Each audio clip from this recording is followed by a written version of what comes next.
Indian news analysis के एक नए एपिसोड में आपका स्वागत है और इस वीडियो में हम बात करने वाले हैं बोइंग के बारे में। फाइनली दोस्तों, हमें जिस चीज़ का इंतज़ार काफ़ी लंबे समय से था वो चीज़ अब हो चुकी है। बोइंग ने F-18 सुपर हॉर्नेट के स्की जंप ट्रायल को लेकर के कुछ अहम जानकारियां साझा करी हैं, जहां पर बोइंग के टॉप ऑफिशियल्स ने पूरा जो स्की जंप ट्रायल आईएनएस हंसा गोवा में था उसके बारे में विस्तृत रूप से समझाने की कोशिश भी करी है। तो आज के अपने इस वीडियो में हम इसी विषय पर बात करने वाले हैं और हम ये भी जानेंगे कि ये जो F-18 सुपर हॉर्नेट्स आए हैं भारत, ये कैसे कस्टमाइज़ किए गए थे, ऐसी कौन कौन सी चीज़ें थी जिनको भारत को ध्यान में रख करके इन्होंने कस्टमाइज़ किया था। तो चलिए शुरू करते हैं आज का अपना ये वीडियो। दोस्तों, बात करें अगर हम F-18 सुपर हॉर्नेट ब्लॉक 3 की, तो पहले से ही ये एक काफ़ी एडवांस फाइटर एयरक्राफ्ट है। और अगर हम बोइंग के टेस्ट पायलट की बात माने तो इस प्रोग्राम को चाइना को ध्यान में रख करके इनिशिएट किया गया था। इसमें जो मॉडिफिकेशंस किए गए थे वो बेसिकली चाइना को ध्यान में रख करके किए गए थे, क्योंकि आपको पता है कि साउथ चाइना सी में अक्सर जो फेस ऑफ है वो होता रहता है। लेकिन बात करें अगर हम भारत में आए F-18 सुपर हॉर्नेट्स की, तो इनमें बहुत सारे जो इंडिया स्पेसिफिक इन्हेंसमेंट्स हैं वो देखने को मिले हैं बोइंग के हिसाब से। बोइंग ने कहा कि ये जो एयरक्राफ्ट तैयार किया गया है ये तमाम सिमुलेशन के आधार पर जो डेटा प्राप्त हुए हैं उस हिसाब से कस्टमाइज़ किया गया है। उन्होंने कहा कि भारत आने से पहले हमने तकरीबन बहुत बार जो इंडिया के एयरक्राफ्ट कैरियर कैसे ऑपरेट करते हैं, कैसे फंक्शन होता है उनका, कैसे वहाँ पर एयरक्राफ्ट टेक ऑफ करते हैं, लैंड करते हैं, इस सारी चीज़ों का हमने एक सिमुलेशन तैयार किया और बाद में हमको जो डेटा प्राप्त हुआ उसी डेटा के आधार पर हमने F-18 सुपर हॉर्नेट को कस्टमाइज़ किया। बात करें अगर गोवा में हुए ट्रायल्स की, तो कल बोइंग के टॉप ऑफिशियल एलन गार्सिया और जो टेस्ट पायलट थे उन्होंने संयुक्त रूप से एक बयान दिया, जहां पर ये बताया कि बोइंग ने तकरीबन F-18 सुपर हॉर्नेट की टीम को मिलाकर के 60 पर्सनल्स भेजे थे जो इस पूरे टेस्ट को मॉनिटर कर रहे थे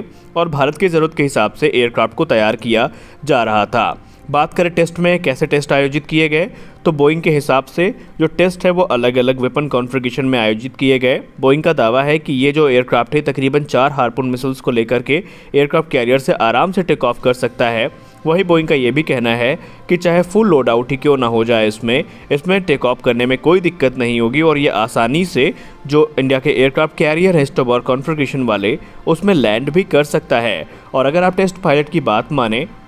जिनका नाम जॉन टॉगस है, तो उन्होंने भी बात करते हुए यही कहा कि हमारे सामने सबसे बड़ा चैलेंज था कि हम कैसे इंडियन नेवी की जो रिक्वायरमेंट्स है उसको पूरा करके अपना एक अच्छा इंप्रेशन क्रिएट कर सकते हैं। लेकिन सब कुछ अकॉर्डिंग टू द प्लान हुआ और हमने अलग अलग कॉन्फ़िगरेशन में ना सिर्फ उड़ान भरी बल्कि हमने सफलतापूर्वक लैंड करके ये दिखा दिया कि हमारा F-18 सुपर हॉर्नेट कितना ज़्यादा कैपेबल है। उन्होंने कहा कि जब आप इसको कंपेयर करते हैं दूसरे फाइटर एयरक्राफ्ट से जो कंपटीशन में हैं, तो आप देखेंगे कि ये एयरक्राफ्ट पहले से ही काफ़ी ज़्यादा आगे है और इसके जो एडवांटेजेस हैं वो भी काफ़ी ज़्यादा है इंडियन नेवी के लिए। उसके बाद जॉन टॉगस ने ये भी कहा कि लगातार हमने इसमें से शॉर्टीज़ भरी हैं। जो पहली फ़्लाइट हुई थी वो सिंपल फ़्लाइट थी, जहाँ पर हमने सिर्फ टेक ऑफ और लैंडिंग की प्रैक्टिस करी थी। उसके बाद जो अगले मिशंस हुए उसमें वैरायटी ऑफ वेट्स को लेकर के हमने उड़ान भरी, जैसे पहले एयर टू एयर कॉन्फ़िगरेशन में इसके ट्रायल्स आयोजित किए गए, उसके बाद एयर टू ग्राउंड कॉन्फ़िगरेशन में इसके ट्रायल्स आयोजित किए गए, फिर एयर टू सरफेस वॉरफेयर या अगर हम बात करें दूसरे जो एंटी शिप मिशंस हैं उनको ध्यान में रख करके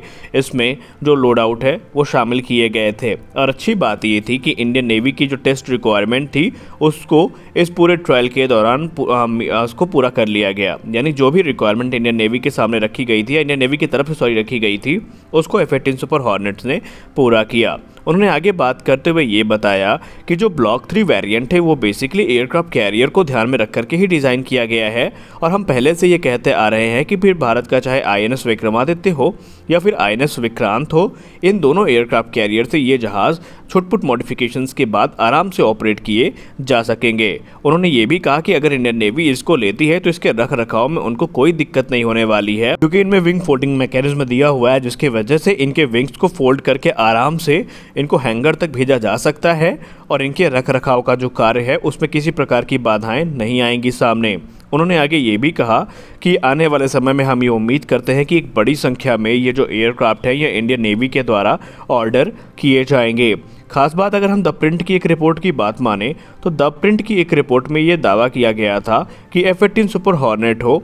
या फिर राफेल एम हो, इसको लेकर के जो डील साइन की जाएगी वो गवर्नमेंट टू गवर्नमेंट कॉन्ट्रैक्ट के अंतर्गत की जाएगी, फिर चाहे वो फ्रांस के साथ की जाए या फिर US के साथ। बताया ये भी जा रहा है कि शुरुआती दौर पर तकरीबन 2 दर्जन जो फाइटर एयरक्राफ्ट है वो खरीदे जाएंगे, लेकिन बोइंग के ही टॉप ऑफिशियल ने ये दावा किया है कि तकरीबन भारत 50 के आसपास जो F-18 सुपर हॉर्नेट्स है वो खरीदेगा। हालांकि 50 की संख्या काफ़ी ज़्यादा है और इतना ज़्यादा बड़ा प्रोक्योरमेंट इंडियन नेवी नहीं करने वाली, क्योंकि कल ही इंडियन नेवी के वाइस एडमिरल सर ने जो टेडबियर प्रोग्राम है उसकी समीक्षा करी है और एडीए को इस चीज़ का निर्देश दिया है कि जल्द से जल्द आप डिज़ाइन और डेवलपमेंट के काम को आगे बढ़ाएं। आपको बताना चाहेंगे कि टेडबियर प्रोग्राम के लिए महज 13,000 करोड़ रुपए की राशि की ज़रूरत है और ये राशि जैसे ही आवंटित कर दी जाती है तो यहाँ पर जो प्रोग्राम है पूरी तरीके से आगे बढ़ जाएगा। हालांकि एमका के लिए भी अभी जो फंडिंग है वो बाकी है और तेजस मार्क 2 के लिए भी फंडिंग अभी बाकी है। तो ये सारे जो प्रोसेस हैं वो सरकार की तरफ से जल्दी क्लियर कर दिए जाएंगे, जिसके बाद जो इंडिजिनस एयरक्राफ्ट डेवलपमेंट प्रोग्राम है